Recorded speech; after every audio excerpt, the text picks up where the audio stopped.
Esse é o podcast Áreas Contaminadas, um dos canais de divulgação científica da ECD Training.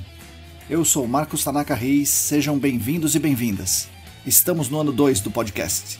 Sigam a gente também no YouTube, canal ECD Training, no Instagram, @ECDambiental, no Telegram, canal Áreas Contaminadas. Assine a nossa newsletter e fiquem conectados. A trilha sonora foi composta pelos escalafobéticos Mauro Tanaka e Guilherme Durão, @Azalato-Sampa e @Guilherme.Durão.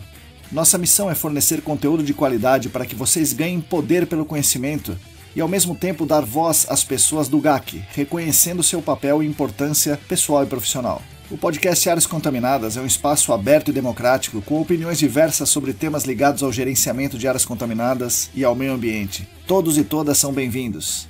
O oferecimento é da ECD Training e dos colaboradores do Apoia-se. A edição é de Lilian Coreiaço Rios.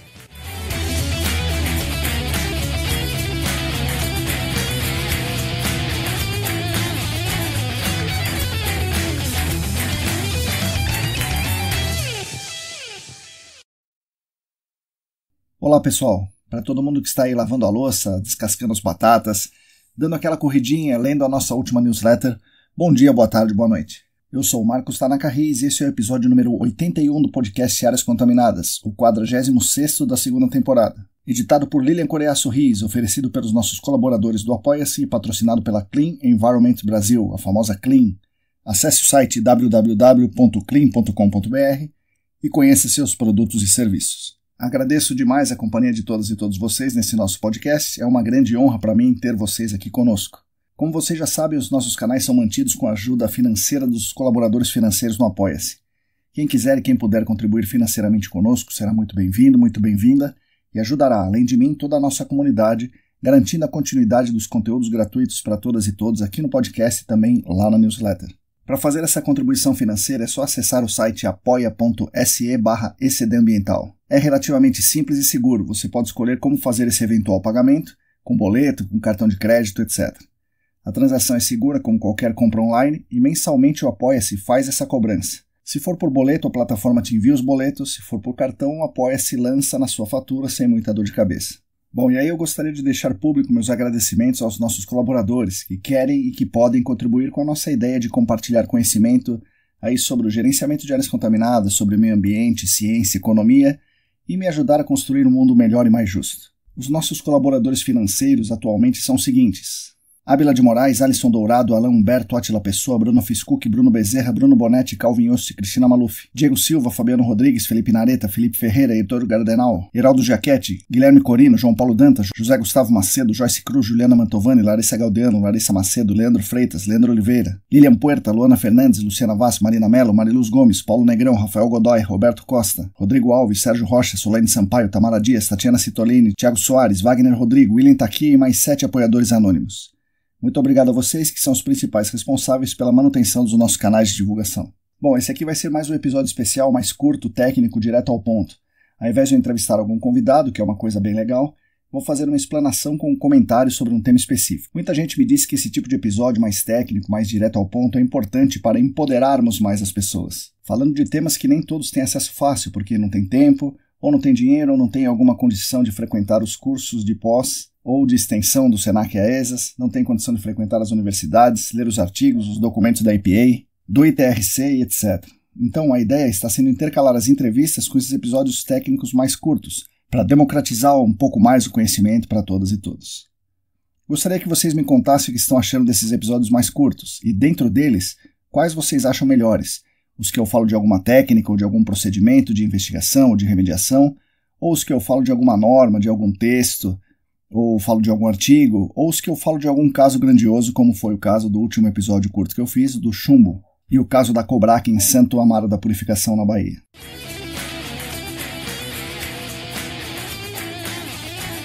Antes do episódio em si, eu gostaria de dar alguns recados importantes. O primeiro deles é que estão abertas as inscrições para os 2 cursos de pós-graduação do Senac. As inscrições abrem normalmente para a 9ª turma do curso de remediação de áreas contaminadas, com duração de 1 ano e aulas presenciais aos sábados e online em um dia da semana à noite. Abrem também as inscrições para o processo seletivo da 22ª turma de pós-graduação em gerenciamento de áreas contaminadas. Normalmente esse curso abre inscrições para o segundo semestre, dessa vez abriremos no primeiro semestre. O curso já é tradicional, tem duração de 1 ano e meio com aulas presenciais aos sábados, e assim será para essa turma. Se quiserem e puderem, junte-se a nós no Senac. Embora eu seja um pouco suspeito para falar, é claro, né? É realmente um curso muito bom, e eu acredito que faz realmente a diferença para a sua atuação profissional no mercado de áreas contaminadas. Mais informações no site sp.senac.br. Tem aqui um outro aviso que na verdade é uma notícia, né? Uma notícia interessante e importante. A Comissão de Meio Ambiente e Desenvolvimento Sustentável na Câmara Federal aprovou o substitutivo do deputado José Medeiros, do Podemos do Paraná, ao projeto de lei do deputado Arnaldo Jardim, esse PPS atualmente no Cidadania de São Paulo. Esse projeto de lei é de 2011, o número 2732. O projeto de lei segue para a CCJ e para a Comissão de Finanças em caráter conclusivo. Uma das modificações importantes no substitutivo foi a retirada da obrigatoriedade da criação de uma CID, de uma contribuição sobre produtos perigosos. Seria uma tributação para a criação de um fundo nacional. Esse fundo nacional serviria para investigar e remediar áreas órfãs, entre aspas, áreas órfãs. De acordo com o deputado Medeiros, isso criaria custos elevados sobre o setor produtivo.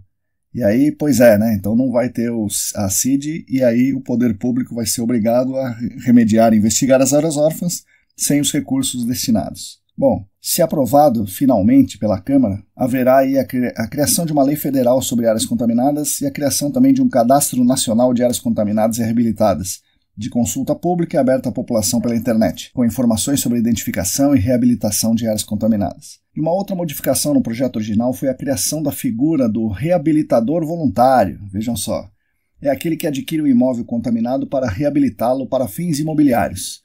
O reabilitador terá direito a alguns benefícios, como isenções fiscais, linhas de financiamento com taxas de juros subsidiados e tudo mais, com o objetivo que ele reabilite as áreas. Então, é um grande incentivo aí para o setor imobiliário, que certamente gostou muito aí da modificação feita pelo deputado José Medeiros. A fonte dessa notícia é a agência Câmara de Notícias e quem me deu essa dica muito importante foi a Tamie Lamberti, minha aluna do curso de remediação de áreas contaminadas do Senac.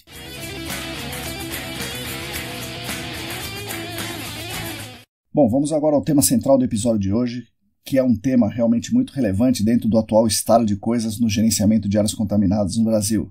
Esse tema é a intrusão de vapores.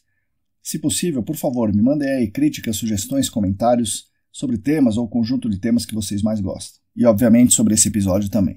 Bom, eu pensei nesse episódio aqui a partir de algumas perguntas que meus amigos me fizeram durante essas semanas e notei que ainda há muita dúvida sobre aspectos básicos e alguns aspectos importantes relacionados à investigação e avaliação da intrusão de vapores. Além disso, o Senac e a ESAS, a parceria Senac e a ESAS, concluiu um curso muito importante sobre a intrusão de vapores, inclusive com a presença de professores vindos do exterior. Então, a intrusão de vapor é um tema realmente muito relevante atualmente no gerenciamento de áreas contaminadas. Inicialmente eu vou dizer aqui, mais uma vez, eu estou longe de ser um expert em intrusão de vapores ou mesmo um especialista nisso, em investigação do ar do solo e coisas relacionadas a isso.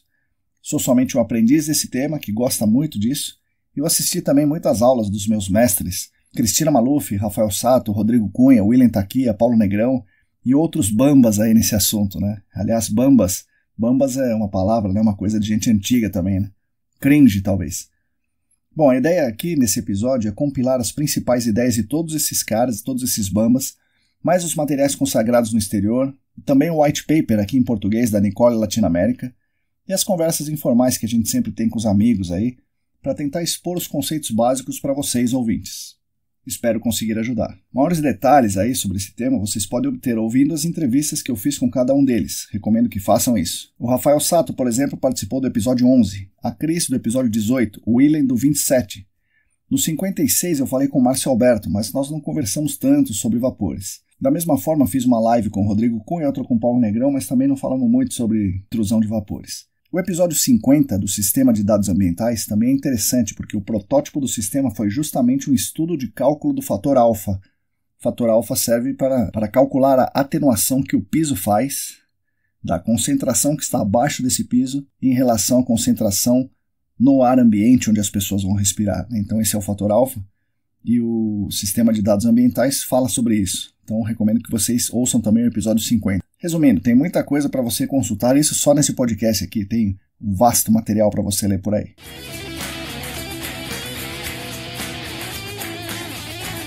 Mas então vamos lá. Para começar, o que são gases e o que são vapores? Gases são as substâncias que, em condições normais de temperatura e pressão, estão no estado gasoso. Por exemplo, o metano. Por exemplo, o nitrogênio. Então, o metano e o nitrogênio são gases. Outras substâncias como benzeno, PCl, xileno, etc., estão no estado líquido na CNTP, nas condições normais de temperatura e pressão. Então, eles estão em fase líquida e se particionam para a fase gasosa. E essa partição para a fase gasosa é chamada de vapor.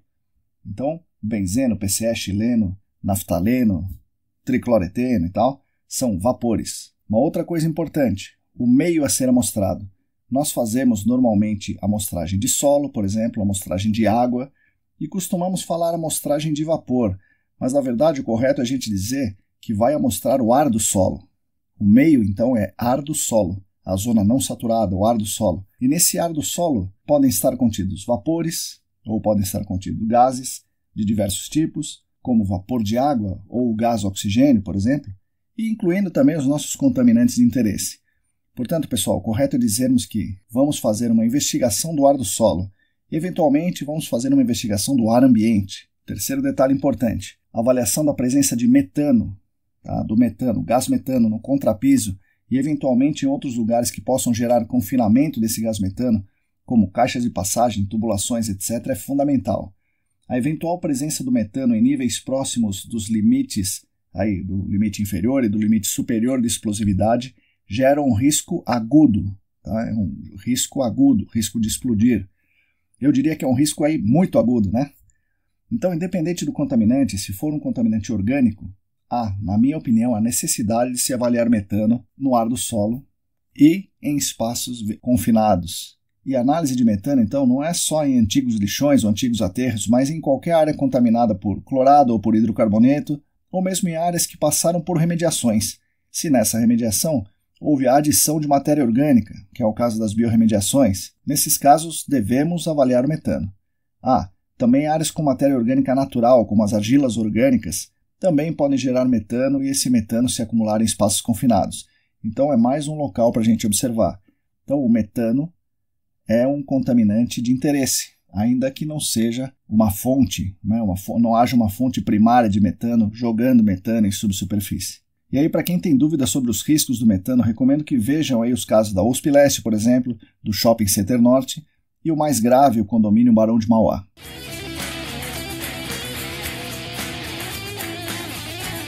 Um outro ponto de atenção para a avaliação do ar do solo. Temos que diferenciar de modo muito claro o que é screening, ou seja, o que é uma varredura de VOCs, uma varredura de voláteis, com o objetivo de identificar as fontes secundárias, então diferenciar esse screening, do que é um estudo do cenário de risco de intrusão de vapores. Os objetivos são diferentes, portanto as premissas são diferentes, as técnicas e metodologias são diferentes.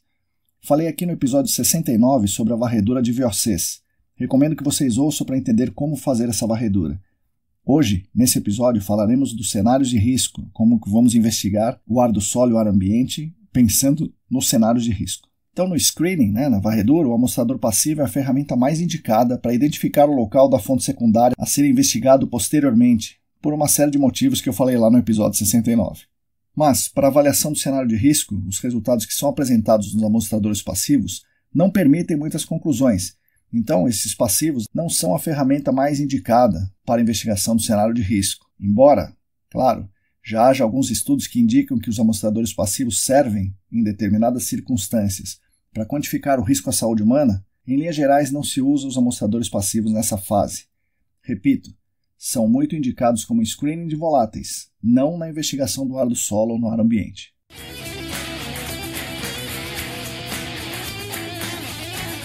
Bom, vamos tentar mais uma vez começar do começo. Como começou essa história? Bom, lá atrás a grande preocupação do GAC nos Estados Unidos era a água subterrânea, com razão, E a água subterrânea e a potabilidade dessa água subterrânea. Isso veio para o Brasil também. Com o correr dos anos aqui no Brasil, especialmente com um grande número de casos ligados a hidrocarbonetos de petróleo e aí a postos, a bases e outros estabelecimentos, os responsáveis legais e técnicos começaram a alegar que, se não houvesse o consumo da água subterrânea, as remediações não precisariam atingir os padrões de potabilidade de água. Então, nesse caso, se não precisasse atingir esses padrões, não haveria o GAC, certo? Bastaria, entre aspas, eliminar a fase livre dos poços que não haveria mais riscos. Portanto, não haveria necessidade de mais ações, investigações detalhadas, poços multiníveis, amostragem de solo, avaliação de risco, não precisaria de nada disso. Se o responsável legal pudesse alegar sempre que a água subterrânea não era um problema, ninguém consumiria aquela água, portanto não precisaria mais fazer nada, não haveria GAC e nós não estaríamos aqui falando com vocês nesse podcast. Bom, acontece que alguém percebeu o seguinte: os hidrocarbonetos são voláteis, ou melhor dizendo, existem substâncias químicas que estão nos hidrocarbonetos e essas substâncias químicas são voláteis. Da mesma forma, há outras substâncias químicas de interesse que não são hidrocarbonetos, mas que são também voláteis. E aí, por serem voláteis, particionam para a fase vapor em determinadas condições. Assim, a ideia no GAC foi utilizar a avaliação de risco à saúde humana para avaliar o quanto dessas substâncias químicas de interesse poderiam se particionar para a fase vapor e, com isso, qual seria o potencial dessa fase vapor se mover pela zona não saturada, se acumular embaixo do piso de alguma edificação fechada e intrudir, ou seja, invadir essa edificação e com isso causar algum dano à saúde humana ou expor algum receptor a um risco crônico. Isso então é a intrusão de vapores. Dando um exemplo aqui um pouco mais concreto, vamos tomar aqui como exemplo um vazamento de diesel. Esse diesel percola em subsuperfície como um produto imissível, como um LNAPL. Parte desse produto imissível, que é a maior massa, particiona ali para a fase vapor. Em geral, quem particiona são as SQIs mais voláteis, com maior pressão de vapor, com menor ponto de ebulição. Vamos considerar nesse exemplo o benzeno.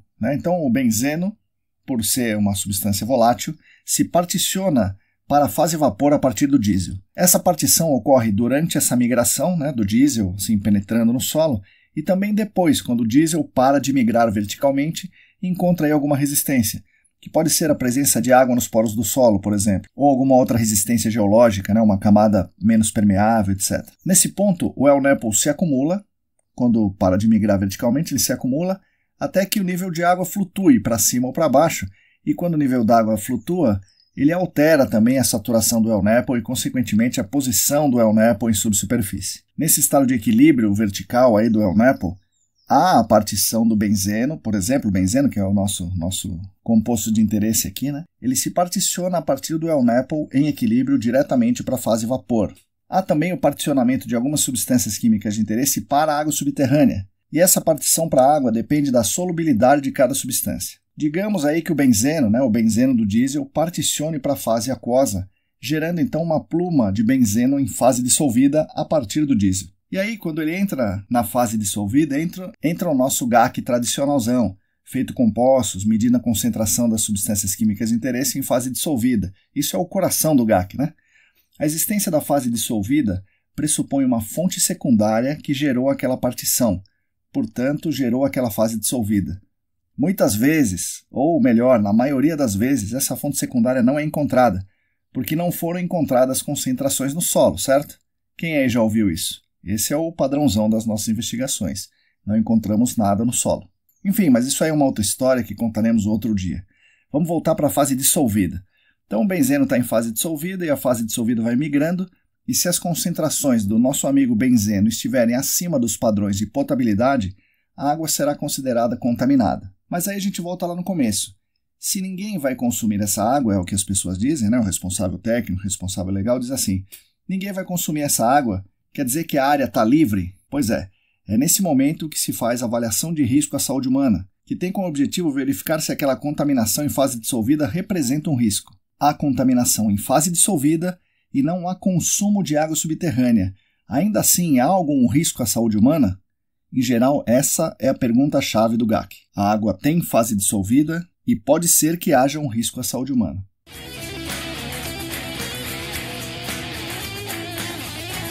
E aí é claro que a avaliação de risco é muito mais complexa do que eu vou dizer aqui. Espero que vocês perdoem a minha simplificação. Um dia a gente faz um episódio sobre avaliação de risco aqui, tá? Mas vamos lá. Normalmente as pessoas querem saber se aquela concentração na água subterrânea representa um risco para um cenário de inalação de vapores em ambientes fechados. E por que esse cenário? Em poucas palavras, porque é a única via que pode representar um risco, consequentemente uma necessidade de intervenção. Provavelmente não há cenário de contato dérmico com a água subterrânea. O cenário de ingestão da água subterrânea já foi descartado a priori, portanto o contato dérmico com a água também foi descartado. Aí o cenário de inalação de vapores em ambiente aberto raramente apresenta algum risco. Então, sobra, entre aspas, o problema, né, o grande problema, a inalação de vapores em ambientes fechados. Então é feita a avaliação de risco para verificar se aquela concentração dissolvida será capaz de particionar VOCs para o ar do solo, se esses VOCs vão se acumular no contrapiso e se eles vão, a partir desse acúmulo no contrapiso, intrudir nos ambientes fechados em concentração tal que gere algum risco à saúde humana dos ocupantes daquela edificação. Obviamente, as metodologias de cálculo de risco, por exemplo, a planilha da CETESB ou Rebeca, consideram valores médios, normalmente valores médios conservadores. Por exemplo, leva-se em conta a espessura do solo não saturado, a sua permeabilidade e porosidade, mas considera que é tudo homogêneo. A umidade do solo não é levada em conta, muito menos a variação dessas propriedades aí, né, de permeabilidade e porosidade nesse trajeto da zona não saturada. Tampouco a eventual atenuação biogeoquímica dos VOCs nesse trajeto. E aí, da edificação, considera-se um piso padrão, considera que os ocupantes dessa edificação ficam um período longo nela. Em resumo, normalmente são condições muito conservadoras. Se a avaliação de risco aponta que não há risco, então há uma certa segurança em dizer que aquela área realmente não apresenta risco à saúde humana. No entanto, se a avaliação de risco disser que há risco, é preciso tomar alguma medida e fazer mais alguma coisa além do que já foi feito até aquele momento. Bom, embora sejam todos valores conservadores aí nesses modelos, temos sempre que levar em conta, e a CETESB provavelmente já incorporou isso no seu dia a dia, temos que levar em conta que a fonte secundária não foi devidamente identificada e caracterizada, de modo que pode ainda haver intrusão de vapores a partir da fonte secundária, não a partir da água subterrânea. Então o nosso cuidado deve ser sempre maior, nós sempre devemos ter essa precaução. E aí, juntando-se as duas coisas. 1. Os responsáveis legais e técnicos ainda achavam que a avaliação de risco era muito conservadora e não havia tanta partição de substâncias químicas de interesse voláteis para a fase vapor. E achavam também que, se houvesse essa partição, o piso da edificação, ou eventualmente as características construtivas da edificação, ou a ocupação dessa edificação, seriam suficientes para que ninguém fosse exposto ao risco. Então, deveria haver um meio de se ter um dado mais confiável do que a modelagem a partir da avaliação de risco. E aí, juntando esse fato com o fato 2, os tomadores de decisão, aí sejam agentes públicos, como os órgãos ambientais, como a CETESB, como outros, ou outros agentes públicos, como o Ministério Público, por exemplo, ou os agentes privados, como os próprios responsáveis legais ou os ocupantes das edificações, nenhum deles tinha toda a segurança, porque algum dado poderia ter ficado para trás. E aí, no nosso caso aqui, né, no nosso exemplo, provavelmente a fonte secundária ficou para trás. Mas também, concentrações mais significativas em fase dissolvida podem ter ficado para trás, porque muitas vezes essas concentrações são diluídas nos nossos poções, né? E assim, esses stakeholders também ficariam mais confortáveis com algum dado mais direto. Então, juntando a necessidade do responsável legal de ter um dado direto para se livrar do conservadorismo do modelo, quanto os tomadores de decisão que se sentiam inseguros com aquele modelo, porque podia ter passado coisa sem que a gente tenha conseguido verificar, conseguido avaliar, né? E aí entra os estudos de intrusão de vapor, utilizando metodologias de amostragem do ar do solo e do ar ambiente.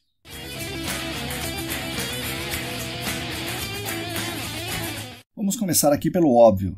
O risco existe se houver intrusão de vapores em ambientes fechados e alguém respirar esses vapores. Então, teoricamente, basta mostrar o ar que as pessoas respiram e se esse ar estiver contaminado, ou seja, com concentrações no ar acima do permitido, e aí o quanto é permitido envolve aí quanto a pessoa respira de ar por dia, quantos dias ela fica no ambiente, qual a massa do corpo dela, entre outras coisas.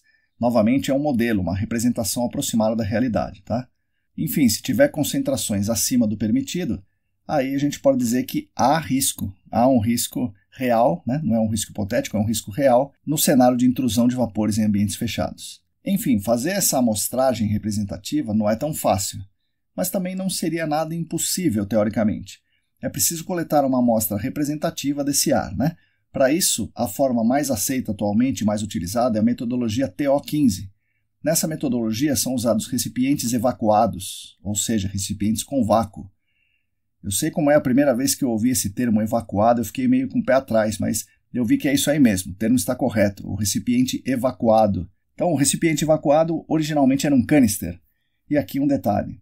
Os primeiros canister eram da marca Suma, então por muito tempo o mercado aqui, eu inclusive, falava Suma Canister, para se referir aos canister em geral, né? Atualmente, além dos canisters, se usam garrafas de vidro evacuadas, também chamadas de bottle vac.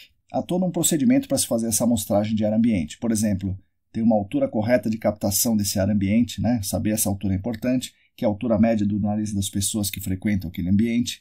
O vácuo é regulado, né? O vácuo desse recipiente é regulado para coletar o ar ambiente ali num determinado tempo. Então tem toda uma série de diretrizes para coletar essa amostra. Até aí, tudo bem.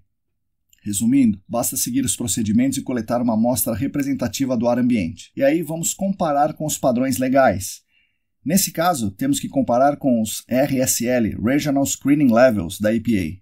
Comparando com os RSL, a gente consegue ver se os receptores daquele ambiente estão expostos a um risco. Bom, está mais ou menos certo. Primeiro, a comparação com os RSL deve levar em conta que o risco carcinogênico máximo admitido pela EPA é 10-6, ou um caso novo decorrente dessa contaminação em 1 milhão de pessoas.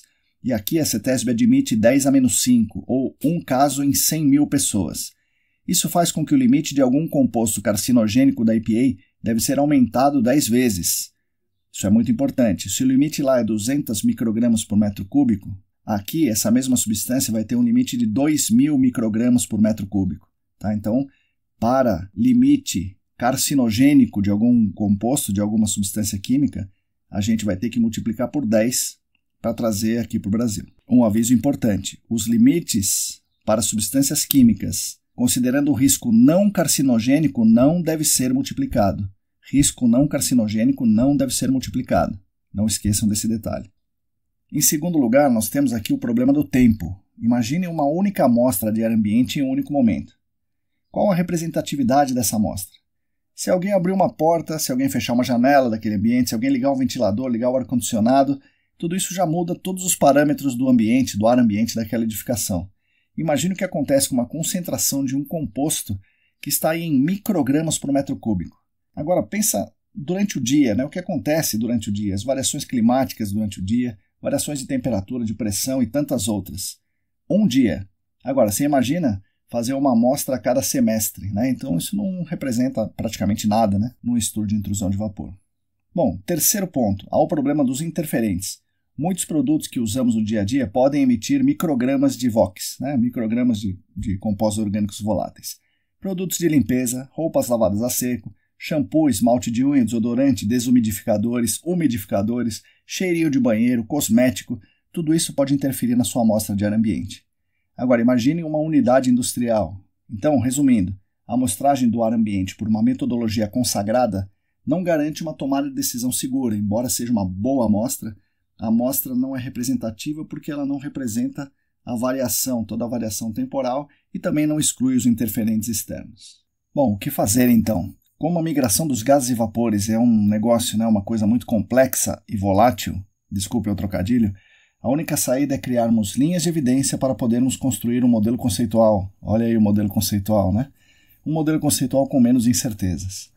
A primeira linha de evidência. Ocorre a partição das substâncias químicas de interesse para o ar do solo? Para saber isso, basta fazer o que pede a DD 38, investigar todos os meios, e um desses meios é o ar do solo. Devemos, portanto, instalar poços adequados na zona não saturada para se amostrar o ar do solo. Não basta simplesmente instalar um poço e coletar uma amostra. É preciso avaliar como se dá a migração das substâncias químicas de interesse no ar do solo. Então deve-se delimitar tridimensionalmente a eventual pluma da substância química em fase gasosa no ar do solo. Isso significa instalar muitos poços em cada unidade do estratigráfica relevante, ainda que seja na zona não saturada. Mais uma vez, não sou eu que estou inventando isso, não sou eu que estou sendo assim muito acadêmico e tal. Isso é uma exigência da DD 38. Então, uma das linhas de evidência é verificar se está havendo a partição da fonte secundária ou da pluma para o ar do solo, quantificar essa partição e entender os caminhos preferenciais dessa eventual migração. Para isso, já falei poços instalados na zona não saturada. A ideia aqui nesse episódio não é trazer assim tantos detalhes, mas basicamente a amostragem segue alguns protocolos, entre eles a purga de alguns volumes. Isso varia um pouco de acordo com o protocolo, mas você vai ter que purgar alguns volumes do ar do poço.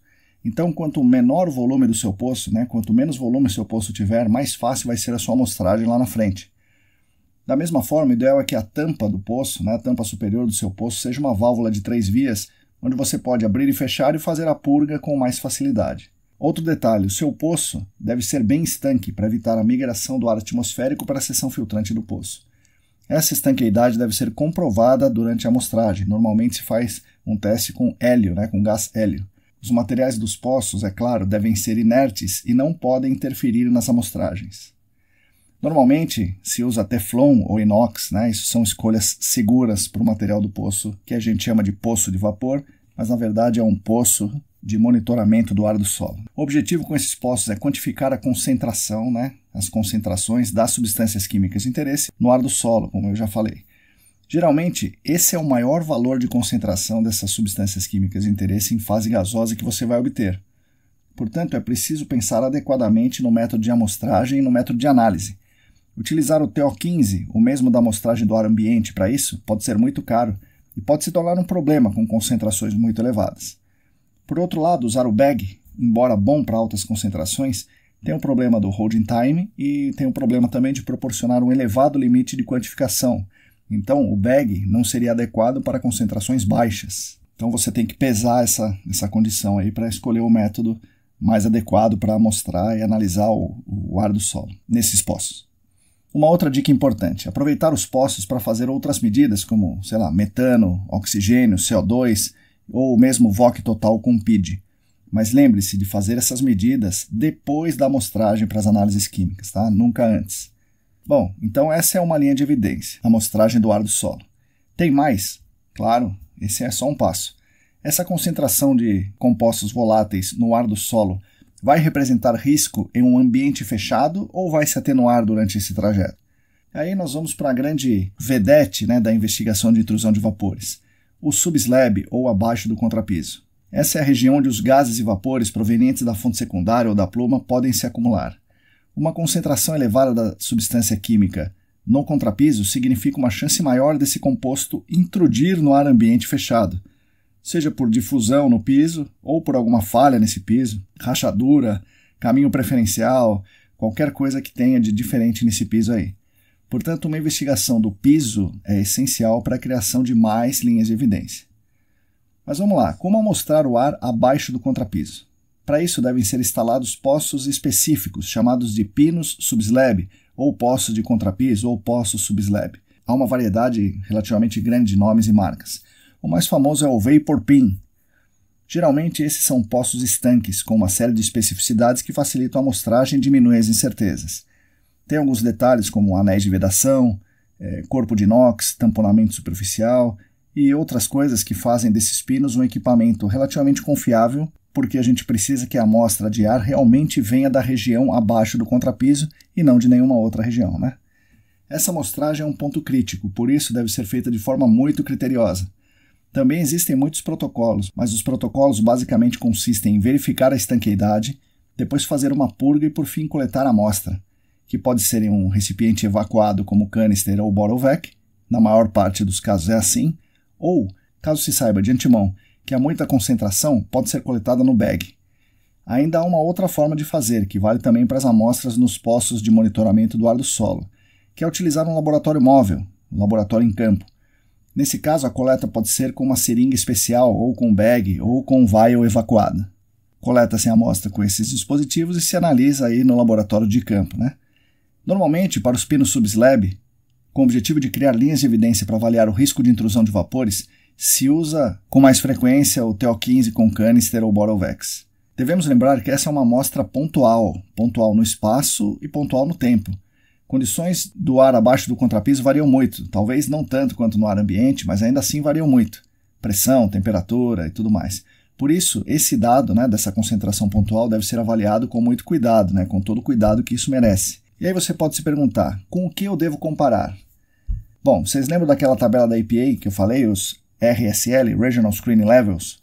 Pois é a mesma coisa. Você pega aquele valor, faz a correção do carcinogênico, né, 10 a menos 6 para 10 a menos 5, então você multiplica aí por 10. Não corrige no não carcinogênico, né, o não carcinogênico, a substância química que for não carcinogênica você não corrige, pega o valor que está lá, mas você pode estar pensando, esse limite aí dos RSL não é para o ar ambiente? Pois é, exatamente. Aí nós temos que fazer mais uma correção, utilizando um fator de atenuação. Esse fator de atenuação é o quanto aquele piso atenua a concentração do subslab. Imagina-se que no subslab a concentração vai ser elevada, só com uma pequena parte dessa substância química realmente indo para o ar ambiente e efetivamente causando um risco ao receptor. Mas qual é esse fator de atenuação?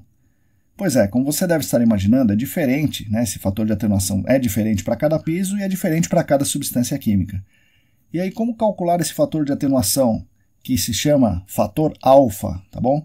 Isso é o fator alfa. Bom, o cálculo do fator alfa é uma enorme controvérsia, mas o que tem sido adotado no estado de São Paulo, por enquanto, é usar um valor fixo. Esse valor não foi inventado, é claro, ele foi retirado de uma publicação famosa da EPA, que avaliou aí muitos locais e chegou em um número que eles consideraram seguro, né? Essa publicação é de 2012. E aí, assim, sem mais delongas, o fator alfa utilizado é 0,03, tá? 0,03. Isso para representar a atenuação de todos os pisos e todas as substâncias químicas. Claro, isso não é algo assim lá muito científico, imagina um valor único para todos os pisos, né? Mas enfim, é o que tem sido utilizado nesse momento em muitos lugares, incluindo no estado de São Paulo. Então, aí você vai pegar o valor da concentração medida no subslab, multiplicar por 0,03, ou seja, você vai considerar que 3% daquela concentração no subslab estará no ar ambiente. Esse resultado, a multiplicação da concentração no subslab por 0,03, esse resultado é o que você vai comparar com a tabela dos Regional Screening Levels da EPA. Se o seu resultado der acima, considera-se que há risco à saúde humana para o cenário de intrusão de vapores em ambientes fechados, e deve-se, aí, finalmente, realizar uma intervenção, que pode ser uma remediação. Se o resultado der abaixo, deve-se monitorar a área. Geralmente é proposto um monitoramento semestral. Mas ainda há saídas para o caso de se constatar risco à saúde humana com tudo isso. Dizer que o seu piso é tão bom que o fator de atenuação é menor ainda que o 0,03. Para isso, pode-se recorrer, por exemplo, para flux chamber, né, ou câmara de fluxo, que basicamente mede o ar ambiente, mas é o ar ambiente dentro de uma câmara, que você coloca no ponto mais crítico do seu piso, para ver se eventualmente está indo uma concentração lá, uma substância química de interesse está indo lá, ela está vindo do subslab. Um resultado negativo, ou seja, que mostre que não há concentração das substâncias químicas acima dos limites na flux chamber, é uma linha de evidência importante para você dizer que não há risco. Também pode-se utilizar um laboratório móvel com análises em campo em tempo real do ar ambiente. Isso tem sido usado nos Estados Unidos e no Brasil para evidenciar o que acontece a cada, meia hora em cada ponto de amostragem automática de ar ambiente. Então fica um laboratório medindo as concentrações do ar ambiente em cada um dos, 6 pontos, 10 pontos. Em cada um desses pontos, a cada meia hora mais ou menos, se obter uma medida de concentração. Fazendo isso por, 3 dias até 7 dias, vou imaginar uma semana, pode-se obter um padrão das concentrações das substâncias químicas de interesse no ar ambiente, eventualmente aí coletando-se uma amostra do ar ambiente com TO15 como comparação. E aí nós temos ainda mais linhas de evidência. Atualmente, alguns fabricantes de amostradores passivos têm proposto o uso desses amostradores passivos no ar ambiente, com o objetivo de avaliar se há risco à saúde humana. E aí eles colocam esses amostradores passivos no ar, né, no ambiente, ali no ambiente fechado, e são feitos alguns cálculos para avaliar se aquela massa identificada nos amostradores passivos representa um risco ou não. Aí é mais uma linha de evidência. Então vou falar para vocês um resumo, um apanhado geral aqui dessa história, desse episódio aqui da intrusão de vapores.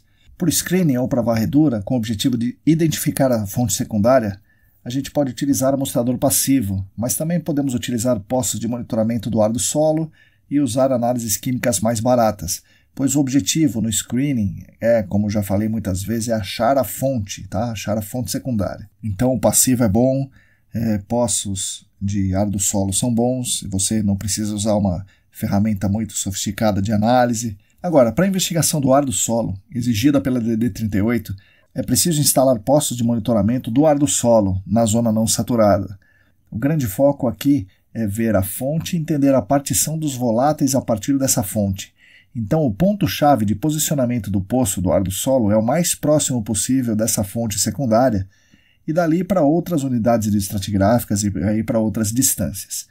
Se você só achou a concentração na água subterrânea, você vai considerar que seu hotspot em fase dissolvida é o que eu estou chamando aqui de fonte. Então você vai ter que instalar seus poços de monitoramento do ar do solo na zona não saturada, próximo desse hotspot que você encontrou na água subterrânea. A partir daí você vai posicionando outros poços a distâncias, como se fosse para delimitar uma pluma em água, só que você vai delimitar uma pluma no ar do solo. E aí, para a investigação do contrapiso, ou melhor, da região abaixo do contrapiso, o foco é avaliar o risco. Tá? Não é investigar a fonte, não é investigar o caminho desse contaminante, mas sim avaliar o risco. Então, os poços de subslab devem ser posicionados onde há a maior possibilidade de ter risco ao receptor. Nesse caso, um local edificado, por exemplo, deve ser priorizado, um local edificado que tem ambiente fechado, mesmo que seja um pouco distante da fonte. Deve-se preferir onde é mais provável a acumulação das substâncias químicas de interesse voláteis em subsuperfície e onde é mais provável ocorrer a intrusão, por exemplo, no pior piso, por exemplo, nos bolsões, onde pode se acumular o vapor. Nesse caso, o rigor com a amostragem e análise deve ser o maior possível. Eu não estou dizendo aqui que você não deve investigar no subslab perto da fonte, na direção da fonte. Você deve fazer isso, claro, porque seria uma área de risco maior. Porém, se a fonte está num lugar que é aberto e você tem um receptor a uma certa distância, que está num lugar fechado, você tem que entender o risco nesse lugar fechado. Então essas são as diferenças básicas aí da investigação. Para o screening e depois a investigação do ar do solo, exigido pelo DD38, e por fim a investigação do risco. Enfim, ainda é tudo muito novo, né? Tem muitas tecnologias de amostragem, muitas tecnologias de análise estão sendo propostas, estão sendo desenvolvidas, estão sendo aceitas com diferente grau de entusiasmo, né, pelos órgãos ambientais. Então, se vocês querem meu conselho, estudem essa área, estudem intrusão de vapor, migração de vapores, pois é uma parte do gerenciamento de áreas contaminadas que tem muito a crescer. É algo fascinante, porque trabalhar com linhas de evidência é ciência, né? É uma ciência na acepção da palavra, portanto é algo muito legal. Mas também a gente deve dizer que é algo que está sendo muito falado, muito utilizado agora, e está tendo muito trabalho com as pessoas envolvidas nesse segmento, porque é algo que interessa muito para todos os stakeholders. Os órgãos ambientais, por exemplo, se sentem seguros em dizer que não há risco real à saúde humana se as linhas de evidência corretas forem comprovadas para o cenário de intrusão de vapores em ambientes fechados. Então, o órgão ambiental gosta disso, né? Então, gosta que tenha linha de evidência, gosta que a gente comprove que não existe risco, isso é bom para o órgão ambiental. Os responsáveis legais, então, adoram isso, porque é uma forma muito interessante deles não precisarem remediar as contaminações. Muitas vezes é uma forma deles sequer precisarem investigar adequadamente, pois se não tem risco, a tendência é que a gente deixe esse caso de lado. Ah, não tem risco mesmo, então deixa para lá, vamos embora. Os responsáveis técnicos também gostam, pois é um serviço a mais, né, um trabalho a mais para ser oferecido. Todo o segmento dentro do GAC, obviamente, também gosta, pois faz aumentar a demanda, né? Empresa de investigação, empresa de sondagem, de amostragem, empresa de serviços, laboratórios, etc. Resumindo, é uma coisa que todo mundo gosta aqui no mercado de áreas contaminadas. Eu só gostaria de lembrar um negócio. Tudo isso, toda essa investigação, é muito para dizer que não há um risco real e imediato de inalação de vapores. Mas a gente não pode esquecer. E a água subterrânea que supostamente ninguém vai beber? Será que ninguém vai beber mesmo? Nunca mais ninguém vai beber aquela água subterrânea? E aquela fonte secundária que não foi investigada? Podemos deixar para lá sem problema? Isso nunca vai gerar nenhum risco para ninguém? Então meu recado é esse. Estudem bastante a intrusão de vapores, mas não se esqueçam, né? A contaminação, o gerenciamento de áreas contaminadas é tudo uma grande coisa integrada e a gente precisa dar a nossa contribuição para melhorar a vida das pessoas. É isso aí, espero que eu tenha sido claro o suficiente. Volto a dizer, tem muita gente mais qualificada que eu para falar de intrusão de vapores, mas eu espero ter dado, para quem me ouviu aqui nesse episódio, ter dado o básico necessário para você começar a trabalhar com intrusão de vapor. Agora é com vocês. Tem muito material aí para ler, muitos vídeos para assistir, muitos cursos para fazer, etc. Recomendo, vão atrás disso aí. Isso é o futuro das áreas contaminadas. Bom, pessoal, é isso aí. Agradeço mais uma vez a atenção de todas e todos. Como eu falei, é a minha visão, a minha leitura desse tema. Espero que vocês tenham gostado desse episódio. Aguardo as suas críticas, sugestões, comentários, opiniões e tudo mais. Nós da ECD Training, junto com vocês, continuaremos lutando por um mundo melhor e mais justo para todas e todos e também para as futuras gerações. Mais uma vez, vou agradecer ao nosso patrocinador, a Clean Environment Brasil. Sigam a gente no YouTube, Telegram, Facebook, Instagram, assinem a nossa newsletter e fiquem conectados. Somos atualmente em 455 assinantes da newsletter, 386 inscritos no canal do Telegram, 852 inscritos no YouTube, 785 seguidoras e seguidores no Instagram e 47 apoiadores financeiros no Apoia-se. Repetindo, se você quiser e se você puder, contribua financeiramente conosco. O site é apoia.se/ecdambiental. A todas e todos vocês, muito obrigado e até semana que vem.